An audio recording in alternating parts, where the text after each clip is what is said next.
계속해서 대구 경북 소식 전해드리겠습니다. 대구와 경북에는 토요일인 내일부터 모레까지 돌풍과 천둥, 번개를 동반한 비가 내릴 것으로 예상됩니다. 대구지방기상청에 따르면 내일 오후부터 모레 새벽 사이 대구와 경북에는 5에서 20mm의 비가 내릴 것으로 예상됩니다. 내일 아침 최저 기온은 대구 9도, 낮 최고 기온은 대구 21도로 예보됐습니다. 일요일은 기온이 뚝 떨어질 것으로 보입니다. 아침 최저 기온은 대구 7도, 낮 최고 기온은 대구 17도로 예상됩니다. 홍준표 전 대구시장이 대구 시민께 드리는 글을 발표하며 퇴임 인사와 대선 계획을 밝혔습니다.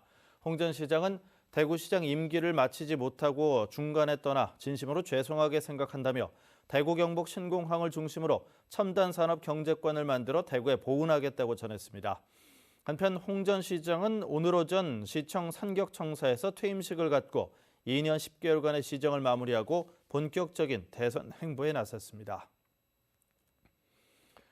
홍준표 전 대구시장이 대선 출마를 위해 시장직에서 물러나면서 대구시는 오늘 0시부터 행정부시장 권한대행 체제로 전환됐습니다.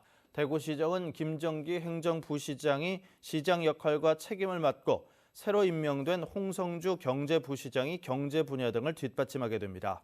대구시장 보궐선거는 없기 때문에 내년 6월 지방선거까지 홍 시장의 남은 임기 1년 2개월 동안 권한대행 체제로 운영됩니다. 대구 지역 시민사회단체가 집회를 열고 퇴임하는 홍준표 전 대구시장을 규탄했습니다. 대구 시민단체 연대회의 등 지역 10개 시민사회단체는 오늘 산격청사 앞에서 기자회견을 열고 자신의 입신양명과 출세를 위해 대구를 헌신짝처럼 버려둔 채 떠나간다고 비판했습니다. 이들은 홍 전 시장 사진 여러 장을 바닥에 두고 준비한 소금을 뿌렸습니다. 앞서 8년 전인 2017년 4월에도 경남 지역 시민단체는 당시 자유한국당 대선 후보로 나선 홍준표 도지사가 퇴임식을 마치고 탑승한 차량에 소금을 뿌렸습니다. 내년 2월부터 산불 실화자에 대한 과태료 부과액이 최대 200만 원으로 지금보다 4배 인상됩니다. 이 법안은 지난해 12월 국회 본회의를 통과해서 지난 1월 국무회의 의결을 거쳤으며 시행 시점은 법안 공포 후 1년이 지난 내년 2월 1일입니다. 산림청은 산불로 발생하는 막대한 피해에 비해 처벌은 솜방망이라는 지적을 반영해 과태료를 인상했다고 밝혔습니다.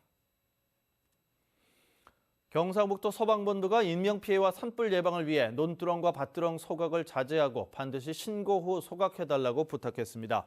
경북 소방본부 등에 따르면 2022년부터 지난해까지 3년 동안 영농 부산물로 인한 화재가 100건 발생해 1명이 숨지고 4명이 다쳤습니다. 올해도 이미 14건의 화재가 발생해 1명이 숨지고 1명이 다쳤습니다. 피해자 대부분은 70세 이상의 고령자로 영농 부산물 처리나 해충 방제를 위해 논두렁이나 밭두렁에 불을 지피던 중 불길이 커져 화를 입었습니다. 뉴스와 경제를 마칩니다. 고맙습니다.